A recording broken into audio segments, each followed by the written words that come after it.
다 함께 사도신경으로 신앙 고백하며 토요일 새벽을 하나님 앞에 올려드리겠습니다.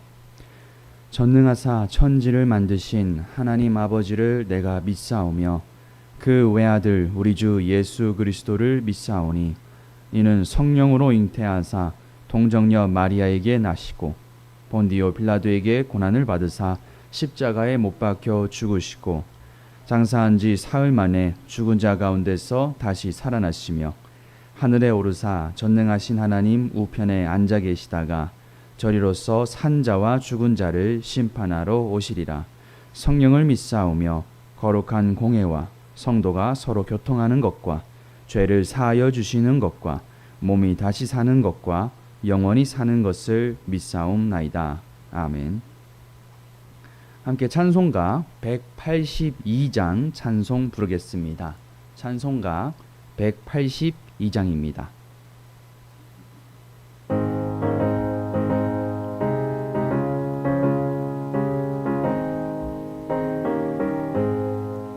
강물같이 흐르는 기쁨 성령 강림함이라. 정결한 맘 영원하도록 주의 거처 되겠네. 주님 주시는 참된 평화가 내 맘속에 넘치네. 주의 말씀에 거센 풍랑도 잠잠하게 되도다. 나의 생명 소생케 됨은 성령님 하심이라. 모든 의심 슬픔 사라져 주의 평강 넘치네. 주님 주시는 참된 평화가 내 맘속에 넘치네. 주의 말씀에 거센 풍랑도 잠잠하게 되도다. 하늘에서 담비 내리고 햇빛 찬란함같이 우리 마음에 성령 임하니 주님 보내심이라. 주님 주시는 참된 평화가 내 맘속에 넘치네. 주의 말씀에 거센 풍랑도 잠잠하게 되도다. 생명신에 넘쳐 흘러서 마른 광야 적시니 의의 열매 무르익어서 주수를 기다리네. 주님 주시는 참된 평화가 내 맘속에 넘치네. 주의 말씀에 거센 풍랑도 잠잠하게 되도다. 놀라우신 주의 은혜로 그의 얼굴 뵙겠네. 평화로운 안식처에서 영원토록 쉬겠네. 주님 주시는 참된 평화가 내 맘속에 넘치네. 주의 말씀에 거센 풍랑도 잠잠하게 되도다. 오늘 우리에게 주시는 하나님의 말씀은 사도행전 10장 34절에서 48절까지의 말씀입니다. 사도행전 10장 34절부터 48절까지의 말씀입니다. 34절부터 48절까지 한 절씩 교독하겠습니다. 베드로가 입을 열어 말하되 내가 참으로 하나님은 사람의 외모를 보지 아니하시고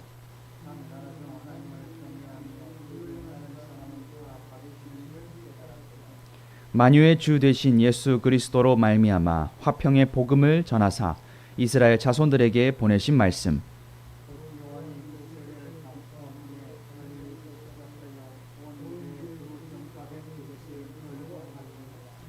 하나님이 나사렛 예수에게 성령과 능력을 기름 붓듯 하셨음에 그가 두루 다니며 선한 일을 행하시고 마귀에게 눌린 모든 사람을 고치셨으니 이는 하나님이 함께 하셨습니다.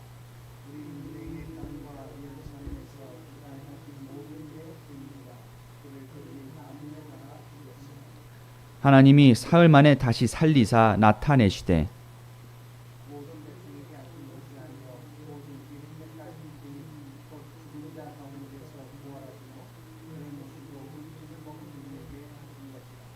우리에게 명하사 백성에게 전도하되 하나님이 살아있는 자와 죽은 자의 재판장으로 정하신 자가 곧 이 사람인 것을 증언하게 하셨고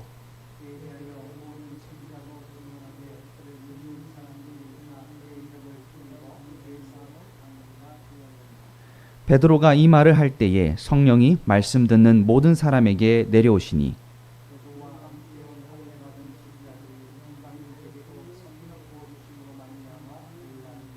이는 방언을 말하며 하나님 높임을 들음이러라.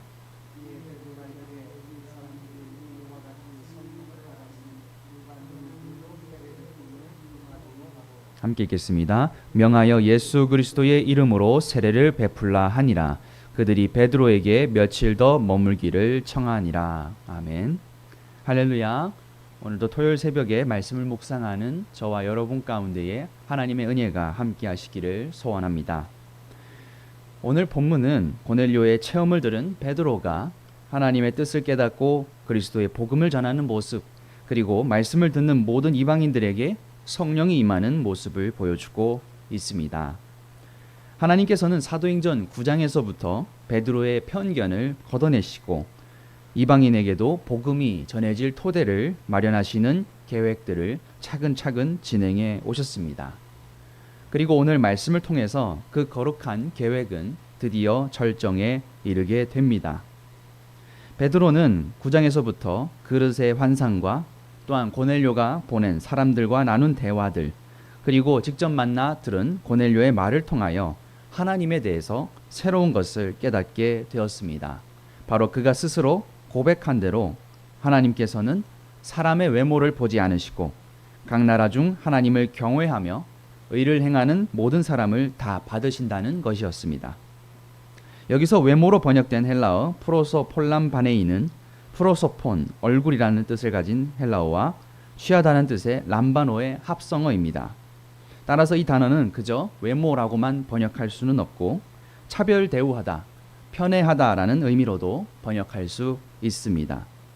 그러므로 하나님께서는 이스라엘뿐 아니라 모든 민족을 구원의 대상으로 바라보고 계시다라는 의미가 되는 것입니다. 오직 자신들만이 하나님의 백성의 선택을 받은 자부심이 있었던 유대인들에게 이방인에게도 구원의 소식이 전하여지고 그들이 동등한 하나님의 백성이 될 수 있다라는 사실은 오랫동안 예수님을 따랐던 베드로마저도 쉽게 받아들이기는 어려웠던 것이었습니다. 그러나 베드로는 고넬료가 본 환상과 자신을 부르게 된 배경을 듣고서 이 순간이 바로 하나님께서 마련하신 계획이었다는 것을 확신하게 되었습니다.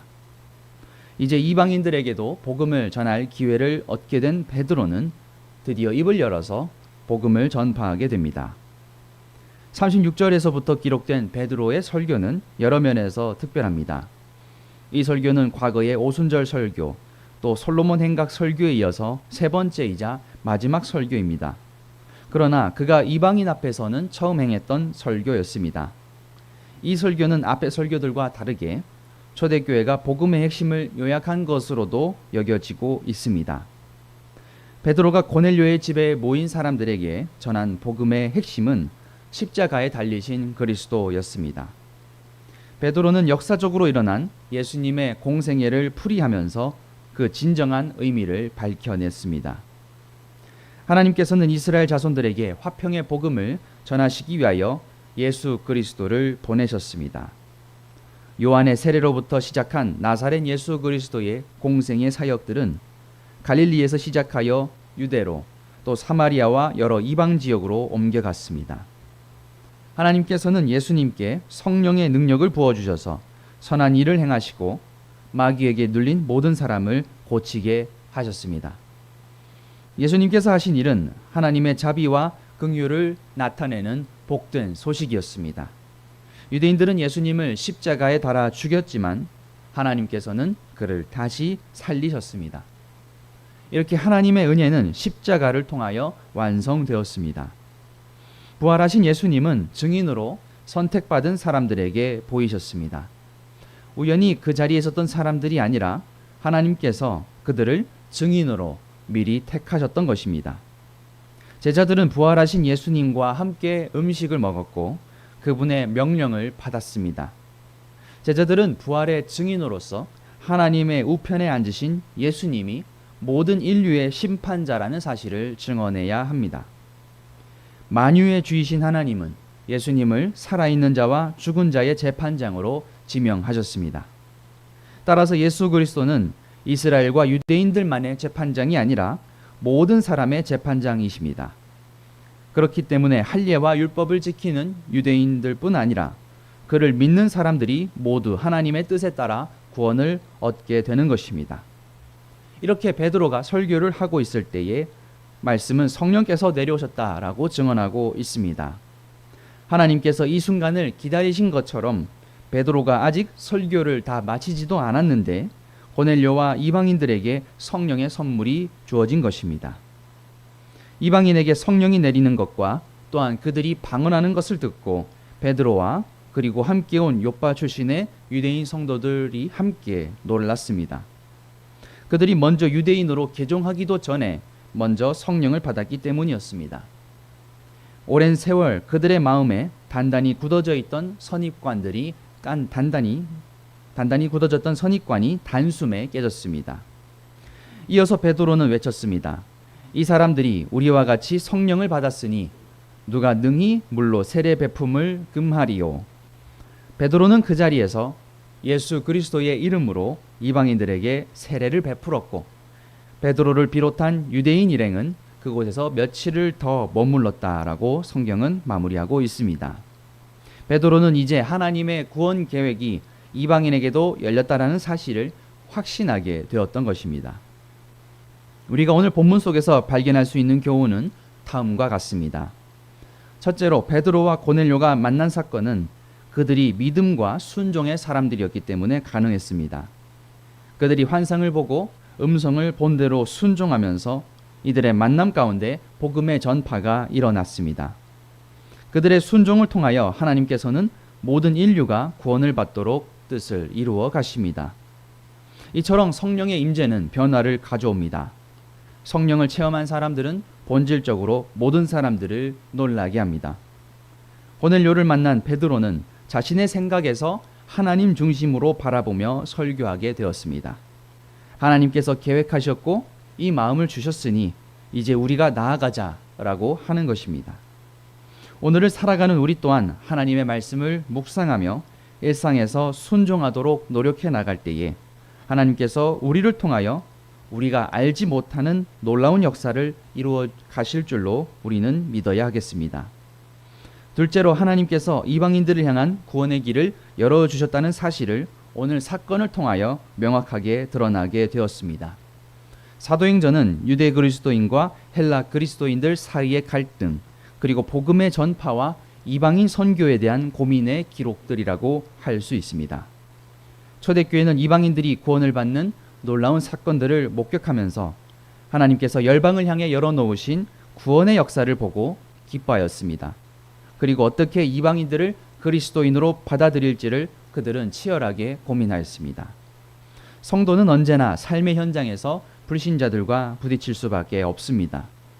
또한 우리에게 주어진 모든 일과 관계가 하나님께서 주신 소명임을 의식하며 살아갈 때에 우리는 나의 일과 사업 그리고 나의 인간관계 속에서 어떻게 복음을 해석하고 전해야 할 것인지를 늘 고민하며 살아갈 수 있어야 되겠습니다.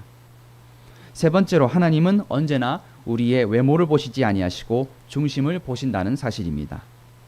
우리는 성령의 인도로 세상 가운데 살아가는 부활의 증인입니다. 그렇기 때문에 우리는 세상 가운데서 사람의 외모를 보는 것이 아니라 언제나 하나님 앞에 서 있다라는 의식을 가지고 늘 하나님과 동행하며 복의 통로가 될 수 있도록 거듭나는 훈련을 해야 하는 것입니다. 사도 바울은 또한 야고보서 2장 1절과 9절에서 이렇게 당부하였습니다. 내 형제들아, 영광의 주 곧 우리 주 예수 그리스도를 믿는 믿음을 너희가 받았으니 사람을 외모로 취하지 말라. 만일 너희가 외모로 사람을 취하면 죄를 짓는 것이니 율법이 너희를 범죄자로 정하리라. 아멘. 하나님께서는 모든 사람이 복음을 듣고 예수 그리스도 앞에 돌아오기를 원하고 계십니다. 성령님은 이를 위해서 복음을 전하는 사람과 또한 듣는 사람의 마음속에 소명을 주시고 또 마음에 깨달음을 주십니다.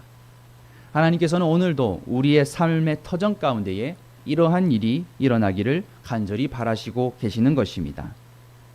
복음의 증인인 성도들이 말씀으로 준비되고 선한 마음과 순종으로 복음에 합당하게 살아갈 때에 성령의 붙드심과 임재가 일어나는 놀라운 일들이 우리 가운데에서도 변함없이 일어날 줄로 우리는 믿어야 하겠습니다.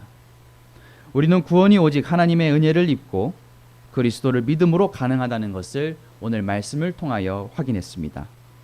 복음의 진리를 믿는 우리는 믿지 않는 자들에게 끊임없이 예수 그리스도의 복음을 담대히 전하며 그들의 구원을 위해서 기도해야 하겠습니다. 우리가 또한 세상 가운데에 거룩한 삶으로 본을 보이게 된다면 하나님께서는 그들에게 복음 전할 기회를 열어주시고 복음을 그들이 믿어 구원하도록 역사하여 주실 것입니다. 사랑하는 성도 여러분, 하나님께서는 연약하고 부족한 우리를 사용하십니다. 우리가 사명을 감당하게 하시고 영혼 구원의 역사를 펼쳐가도록 우리를 초청하고 계십니다. 성령의 불을 받고 다른 이들에게 불을 지피는 저와 여러분이 되시기를 간절히 소원합니다. 함께 기도하겠습니다. 거룩하신 하나님 아버지, 오늘 베드로의 설교와 고넬료의 성령 임재의 사건을 통하여 말씀을 묵상하게 하심을 감사드립니다. 이 시간 우리 가운데에 내가 하는 것이 아니라 주님께서 행하셨고 오늘 나에게 이 마음을 주셨다라는 고백이 끊임없이 나올 수 있도록 우리 가운데 역사하여 주옵소서. 고넬료와 같은 이들에게 우리가 복음을 전할 마음과 준비가 되었는지 스스로 돌아보게 하시고 이제 주님의 기준으로 우리가 변화되어서 예수 그리스도의 보혈로 의와 경건을 행하는 자들 앞에 주님을 찾도록 해주신 것처럼 우리의 닫힌 눈이 열리고 하나님의 기준으로 우리의 상황을 바라보며 주변을 바라보고 온전한 복음으로 변화될 수 있도록 우리의 마음과 생각을 새롭게 하여 주시옵소서. 우리에게 보이지 않던 비전을 보여주시고 우리가 생각지 못한 일들을 이루어가시는 주님의 뜻을 깨닫게 하여 주시옵소서. 이 시간 우리 주 예수 그리스도의 이름으로 간절히 기도합니다. 아멘. 이 시간 주님 앞에 나아갈 때에 나라와 민족을 위하여, 교회와 가정을 위하여, 또 각자의 기도 제목을 위하여 함께 기도하며 나아가도록 하겠습니다. 함께 기도하겠습니다.